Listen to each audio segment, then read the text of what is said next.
बिस्मिल्लाहिर्रहमानिर्रहीम। आज हम अपने इस वीडियो लेक्चर में चैप्टर नंबर 3 डाटा कम्युनिकेशन के लास्ट टॉपिक्स को डिस्कस करेंगे, जिसमें हम डिस्कस करेंगे कि अनगाइडेड मीडिया क्या होता है और इसकी एग्जांपल कौन कौन सी हैं। और दूसरा टॉपिक हम डिस्कस करेंगे मोडेम क्या होती है और उसके टाइप्स कितने हैं। तो अनगाइडेड मीडिया में को पढ़ने से पहले मैं आपको बता दूं कि अनगाइडेड मीडिया कहते किसे हैं। देखिए, गाइडेड मीडिया में तो आपके पास डेटा वायर या केबल की मदद से एक जगह से दूसरी जगह ट्रांसमिट हो रहा था, लेकिन अनबाउंडेड या फिर अनगाइडेड मीडिया में जो डाटा होगा वो हवा के जरिए या फिर स्पेस के जरिए एक जगह से दूसरी जगह ट्रांसमिट होता है। तो इसके एग्जांपल में हमने लास्ट लेक्चर में पढ़ा था माइक्रोवेव कम्युनिकेशन, सैटेलाइट और मोबाइल कम्युनिकेशन। तो इसको अब हम अपने इस वीडियो लेक्चर में वन बाय वन डिस्कस करते हैं। तो सबसे पहले हम देखते हैं कि माइक्रोवेव क्या होती है। देखिए, माइक्रोवेव्स एक रेडियो वेव्स होती है।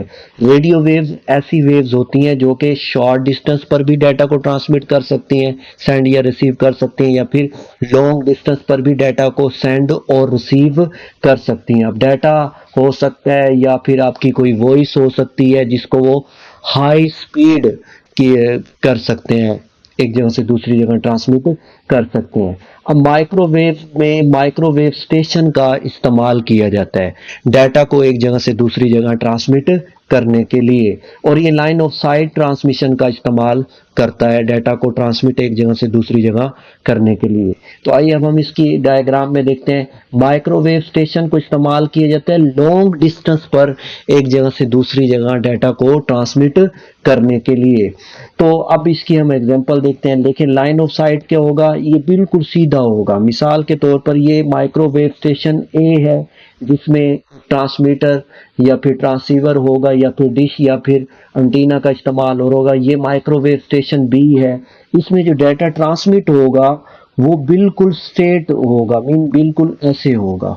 मीन जैसे डाटा सेंड किया होगा वो हाई स्पीड की मदद से एक जगह से दूसरी जगह ट्रांसमिट होगा, और ये माइक्रोवेव स्टेशन के दरमियान में जो डिफरेंस होगा वो 30 माइल्स का होता है। यानी अगर माइक्रोवेव स्टेशन ए यहाँ पर है और माइक्रोवेव स्टेशन बी यहाँ पर है तो इनके दरमियान जो डिफरेंस होगा वो 30 माइल्स का होगा। अब माइक्रोवेव स्टेशंस को लार्ज डिस्टेंस पर तो इस्तेमाल किया जाता है एक जगह से दूसरी जगह डाटा को भेजने के लिए, लेकिन इसके दरमियान में कोई भी बड़ी बिल्डिंग नहीं आनी चाहिए और कोई पहाड़ या फिर ऐसी चोटी नहीं आनी चाहिए जो कि आपके डाटा को मेन के बेंड कर सके, यानी डाटा को एक जगह से दूसरी जगह मूव कर सके। तो इसकी मदद से हो सकता है कि आपका डाटा लॉस हो जाए। तो इसलिए माइक्रोवेव को बड़ी बड़ी पहाड़ की चोटियों पर इस्तेमाल किया जाता है या फिर बड़ी बड़ी बिल्डिंग्स पर इसको लगाया जाता है, ताकि जो आपका डाटा है वो लाइन ऑफ साइट की सूरत में एक जगह से दूसरी जगह ट्रांसमिट हो। मिसाल के तौर पर इस डायग्राम को मजीद देखते हैं। ये माइक्रोवेव स्टेशन है, इसने डाटा भेजा इसको, इनके दरमियान डिफरेंस कितने का, 30 माइल्स का है। फिर इसने डाटा भेजा है किसको, थर्ड को। तो ये देखें, ये जो लाइंस है, ये वाली लाइन ये रिप्रेजेंट करिए किसको, लाइन ऑफ साइट को।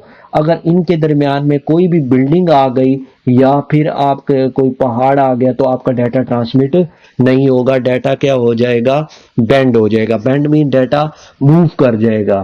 तो ये याद रखिएगा, माइक्रोवेव स्टेशन इस तरीके से काम करता है और इसकी जो डाटा ट्रांसमिशन स्पीड होती है वो 10 गीगाबिट्स पर सेकंड होती है, ये भी याद रखिएगा। इसके बाद सेकंड हम देखते हैं कि व्हाट इज कम्युनिकेशन सैटेलाइट। अब देखें, कम्युनिकेशन सैटेलाइट भी वायरलेस कम्युनिकेशन में इस्तेमाल होने वाला सबसे ज़्यादा समझ लें फीचर है। तो इसमें आप ये देखें कि communication satellites are use in wireless communication over large distance पर डाटा को एक जगह से दूसरी जगह ट्रांसमिट करने के लिए कम्युनिकेशन सैटेलाइट का इस्तेमाल भी किया जाता है। ये यूज करता है सैटेलाइट को और अर्थ बेस्ड स्टेशंस को। तो देखिए, सैटेलाइट क्या होगा, ये जमीन के गिर्द ये जो सर्कल आपको नजर आ रहा है, यहाँ पर अगर आप देखें तो एक सैटेलाइट है, ये वाली चीज जो मैं आपको सर्कल की फॉर्म में मूव कर रहा हूँ, ये सैटेलाइट है। अब ये सैटेलाइट पूरी जमीन के गिर्द घूमती रहेगी और जहां जहां पर आपने डाटा भेजना होगा वो वहां पर डाटा सेंड करती रहेगी और जहां से डाटा रिसीव करना होगा वहां से डाटा रिसीव करती रहेगी। तो यहाँ पर देखिए ये अर्थ स्टेशन और इनके दरमियान जो डिफरेंस होगा वो एक मीन के कम्युनिकेशन सैटेलाइट अगर आपने स्पेस में भेज दी है तो वो 22,300 माइल्स तक हो सकता है इनके दरमियान में डिफरेंस। तो इसमें दो इंपॉर्टेंट बातें होती हैं, एक होता है अप लिंक और डाउन लिंक। ये भी अक्सर पेपर में आ जाता है कि difference between up link and down link. देखिए जो भी डाटा आप अपनी जमीन से यानी अर्थ स्टेशन से कि कहां पर भेज रहे होंगे, आप सैटेलाइट की तरफ भेज रहे होंगे उसे आप कहेंगे अपलिंक, और जो भी डाटा आप सैटेलाइट से जमीन की तरफ भेज रहे होंगे उसे डाउनलिंक कहते हैं। तो इसमें कम्युनिकेशन सैटेलाइट की जो स्पीड होती है वो 2.5 गीगा टेराबिट्स पर सेकंड होती है और इसकी कॉस्ट बहुत ज़्यादा होती है क्योंकि जो कम्युनिकेशन सैटेलाइट हैं या सैटेलाइट ये वेरी एक्सपेंसिव होती हैं और ये हर कोई अफोर्ड नहीं कर सकता डाटा को ट्रांसमिट करने के लिए एक जगह से दूसरी जगह भेजने के लिए। तो इसकी एप्लीकेशंस देखें जो आपकी कम्युनिकेशन सैटेलाइट की है, तो ये इस्तेमाल होता है इंटरनेशनल टेलीफोन कॉल के में आपकी मदद करता है, रिमोट एरियाज में जो रिमोट कंप्यूटर्स हो गए उनके साथ कनेक्ट होने के लिए, और इट प्रोवाइड कम्युनिकेशन शिप्स और एयरक्राफ्ट इसका इस्तेमाल करते हैं। ठीक है, वेदर फॉरकास्टिंग या टेलीविजन ब्रॉडकास्ट के लिए जो वायरलेस कम्युनिकेशन इस्तेमाल किया जाता है वो सैटेलाइट कम्युनिकेशन होता है। तो इसके बाद लास्ट हमारे पास है व्हाट इज मोबाइल कम्युनिकेशन। अब मोबाइल कम्युनिकेशन भी क्या होता है, रेडियो बेस्ड नेटवर्क होता है। रेडियो बेस्ड मीन जो कि आपके डाटा को शॉर्ट डिस्टेंस पर या फिर लॉन्ग डिस्टेंस पर एक जगह से दूसरी जगह ट्रांसमिट करने के लिए इस्तेमाल होता है, और ये तकरीबन मोबाइल कम्युनिकेशन पूरी दुनिया में इस्तेमाल होता है। ये डायग्राम की मदद से भी आप समझ सकते हैं।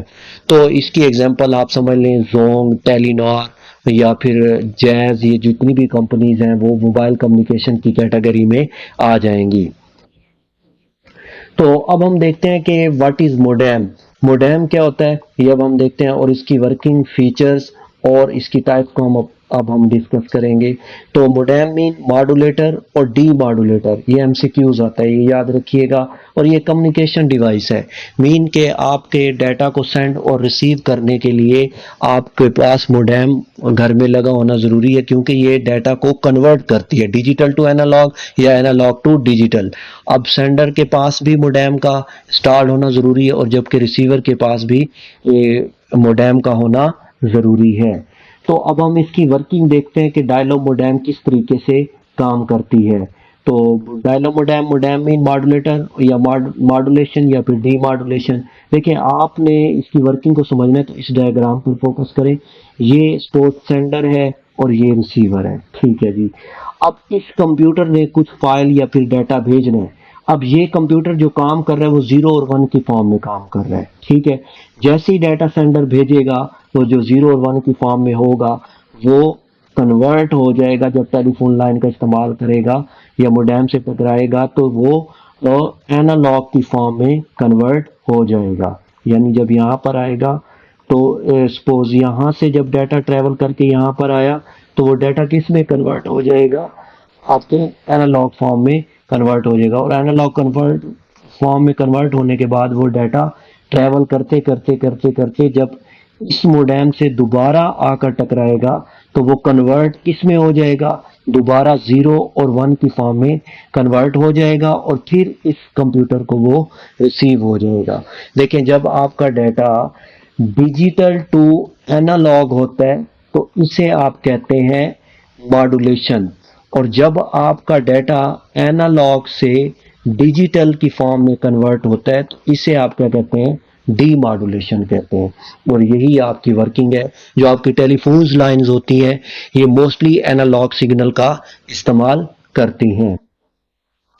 देखिए ये keeps telephone line busy, very economical, low data transfer rates, internal और एक्सटर्नल मोडेम, ये अब आप खुद भी समझ सकते हैं। मिसाल के तौर पर ये प्रीवियस स्लाइड वाली ये एग्जांपल आप समझ लें, इसमें जो डाटा की ट्रांसमिशन स्पीड होगी वो 50 किलोबिट्स पर सेकंड होगी। तो देखें जब डाटा यहाँ से कंप्यूटर से मूव किया तो वो डिजिटल सिग्नल की फॉर्म में था, मोडेम से जब डाटा ट्रैवल हुआ तो वो दोबारा एनालॉग की फॉर्म में, और एनालॉग से मूव होते होते जब वो दोबारा मोडेम के पास गया वो डाटा किसमें कन्वर्ट हो गया, डिजिटल में, और फिर दोबारा वो रिसीविंग कंप्यूटर के पास फाइनल डाटा रिसीव हो गया। तो अब हम इसके फीचर्स देखते हैं, speed, self testing, voice over data और एरर कंट्रोल। इनको आप खुद बुक में रीड कर लीजिएगा कि बिल्कुल आसान लिखे हुए, अगर मजीद भी कोई अगर सवाल करना हो तो आप पूछ सकते हैं। तो अब हम इसकी टाइप्स में देखते हैं कि मोडेम की टाइप्स कौन कौन सी होती हैं। तो सबसे पहले एक्सटर्नल, फिर इंटरनल और फिर वायरलेस मोडेम को हम अपना डिस्कस करेंगे इस वीडियो लेक्चर में। तो सबसे पहले एक्सटर्नल मोडेम क्या होती है? ये एक्सटर्नल मोडेम आपकी बिल्कुल बाहर लगी हुई होती है, जिस तरह हम इस्तेमाल कर रहे होते हैं, ये केबल्स के थ्रू कनेक्टेड होती है। ये वायर का इस्तेमाल करके किसके साथ कनेक्ट हो जाती है? आपके सिस्टम यूनिट के साथ, और ये वही काम करती है, आपके डिजिटल सिग्नल को एनालॉग सिग्नल में और एनालॉग सिग्नल को डिजिटल सिग्नल में काम करती है। और जबकि दूसरी मोडेम आपके पास होती है इंटरनल मोडेम। अब इंटरनल मोडेम मीन आप ये कह सकते हैं ये सर्किट बोर्ड होता है जो कि इंसर्ट होती है आपके एक्सपेंशन स्लॉट के अंदर। अब इसको एक्सटर्नल मोडेम को तो एक जगह से दूसरी जगह लेकर जाना बहुत ज़्यादा आसान होता है, लेकिन इसमें ये इंसर्ट होती है एक्सपेंशन स्लॉट के अंदर, तो इसमें जो इंटरनल मोडेम होती है ये मदरबोर्ड के अंदर ये इंसर्ट होती है, इसको एक जगह से दूसरी जगह मूव करना बहुत ज़्यादा मुश्किल होता है। अगर इसमें कोई भी ख़राबी हो जाए तो उसको भी हम लोग सही नहीं कर सकते। और मज़ीद इंटरनल मोडेम भी वही काम कर रही होती है, मीन आपके डाटा को डिजिटल से एनालॉग और एनालॉग से डिजिटल में कन्वर्ट कर रही होती है। थर्ड आपके पास है वायरलेस मोडेम।